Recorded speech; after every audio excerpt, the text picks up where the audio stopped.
Y por último, el último argumento es, hay que miedo, porque hay una gente indeseable en Miami. Y es que efectivamente hubo en 1809 una crisis agrícola tremenda y un montón de gente tuvo que abandonar sus campos y llegar a las ciudades como se hacía antes, al socorro que daban los curas, ¿no? Que daban los conventos, al menos se garantizaba la comida, a veces algunos podían emplearse y todo esto, pero la plebe pues eran grupos humanos diversos que se iban conociendo en el camino y que se compactaban, ¿no? Entonces, en los momentos en que por un lado se sabe que cae la monarquía, se sabe que hay un pueblo que gloriosamente resiste, se dice que por qué no resistir nosotros con gloria, entonces empieza también a movilizarse la plebe y por eso es que los criollos están interesados en qué partido van a tomar los indios, porque se dan cuenta que para cualquier cosa que pase, muy probablemente esa plebe afuerina va a seguir más o menos los pasos de los indios. Ese fue su cálculo político. Entonces sintieron que se protegieron y bueno, les decían, es que queremos saber si no se los han comprado los europeos con dinero, ¿no? Y inmediatamente para cerrar el pacto, hasta eso hubo buena alianza. El cacique Rosales le explicó pues a los criollos que mucha gente iba al monte a trabajar, iban a las labores, iban lejos, y que si los habían convocado y luego les habían dado su contraorden, eso les perjudicaba. Entonces inmediatamente hubo también, se selló con una bolsa de dinero estadounidense. Entonces aquí sí hay una derivación social muy importante de esta conspiración y definitivamente los indios iban a participar. Se trataba, y con muchas reservas, y además batallaron mucho para decidirse. Realmente había un montón de criollos que decían, sobre todo los que eran sus delegados, que decían, pues no les podemos confiar nada a los indios, son levantizos, en fin, ¿no? Entonces tuvieron que discutir tremendamente para poder ponerse de acuerdo, sí, uno, invitar a los indios y dos después convencerse de que podían confiar en los indios, ¿no? Tan es así que cuando detienen al licenciado Nicolás de Michelena, al esposo de la Carmelita, que es la que está en las tertulias, a la Carmelita la vemos deshaciendo problemas entre los mismos participantes, ¿no? Entonces, en el momento en que Carmelita se da cuenta que su marido ya está detenido y no va a haber otra manera, sabe perfectamente a quién llamar, a quien tiene el poder de movilizar gente, que es el cacique de Rosales. Entonces, lo va a encontrar con dos militares más, pero el cacique Rosales ya está muy asustado. Entonces tocan la puerta y le dicen, ¿sabe usted que hay cosas que hacer ahora? Y ya su mujer no entiende de quién ella se queda. Y mejor se vaya luego a denunciar la cosa, ¿no?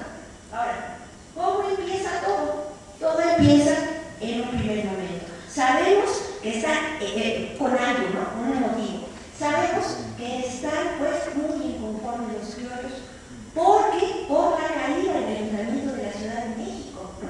Entonces, como dice mi maestra Virginia Guedea, dice, bueno, lo que aprendieron los criollos es a organizarse en la oscuridad, ¿no? Porque todo era la pura conjugación del verbo tradicional. Finalmente, ¿qué pasó? Pues por una relación, una vinculación para crear una junta soberana también, había esa alianza política del Ayuntamiento de la Ciudad de México, y son los españoles peninsulares, como sabemos, pues los que rompen la legalidad institucional.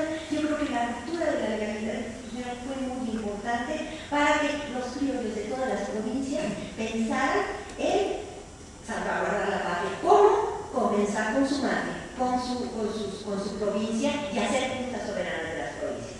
¿Cuándo empieza? Empieza todo el problema, la misa de víspera del 11 de diciembre a la Virgen de Guadalupe. Allí era una ceremonia muy bonita que se hacía, donde se invitaba especialmente al bando español, porque se celebraba la aparición de la Virgen de Guadalupe, ¿no? Se sellaba pues. Entonces, el lector tercero, Vicente Santa María, va a decir el sermón. Está bien enojado, por un lado, está muy enojado por lo de su Picuané, por estas cosas, pero él es en particular quien sí podemos detectar que le tiene un odio tremendo a los españoles europeos, ¿no? Tiene un odio tremendo. Eso ya es como cosecha parte de su cosa personal. Entonces, en el momento que da el sermón, se está discutiendo la validación, digamos, de esta nación bendecida por la aparición guadalupana. Y él politiza el sermón, Y entonces dice que la causa de América, en el sermón ahí dice que la causa de los criollos americanos es la salvaguarda de la patria, e irrita tremendamente a los españoles europeos. Desde ahí había momentos de conflicto antes, pero había una gran cordialidad. Desde ahí, saliendo de la misa de víspera, se enemistan, cada quien toma un bando separado, se dan la espalda, no se saludan en una sociedad tan jerárquica y todo esto, y se van ya a meter, digamos, como dicen, al silencio de sus casas o al secreto de sus casas a conspirar.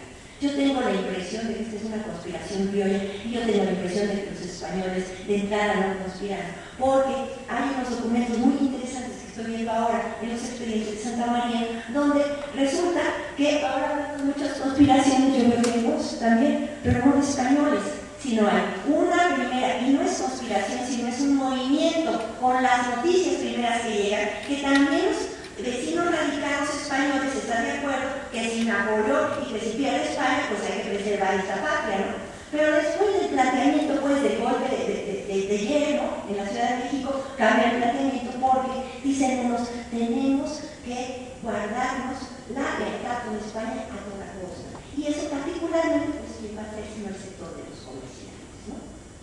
Entonces, la cuestión es que sí, efectivamente, Santa María irrita a los españoles, provoca y desenlaza todo esto, y bueno, pues yo estaré siempre un poco en contra de lo que dice mi maestro Ernesto de la Torre, porque en un artículo que Santa María Boceto, de un incidente olvidado, lleva su historia justamente hasta 1813, él está cautivo aquí en México, tiene otros episodios de su vida, pero definitivamente fue su indiscreción, fue su enojo, fue su no control, pues, que estalló todo esto. Y en el momento en que ya se separan los bandos, no hace más que Santa María avivar todo este movimiento, ¿no?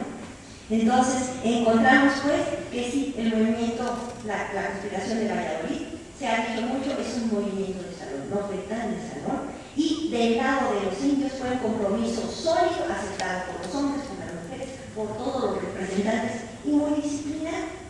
Entonces, yo lo tomo siempre de ejemplo porque dicen, bueno, todo esto ocurrió en una coyuntura, etcétera, pero sí, así como Ignacio Allende preparó desde unas banderitas para echarse el grito, así también los indios de Valladolid estuvieron en esta conspiración, estaban muy enojados con la política indigenista borbónica y sólidamente el 16 de septiembre, ya para 1810, están apoyando por las mismas razones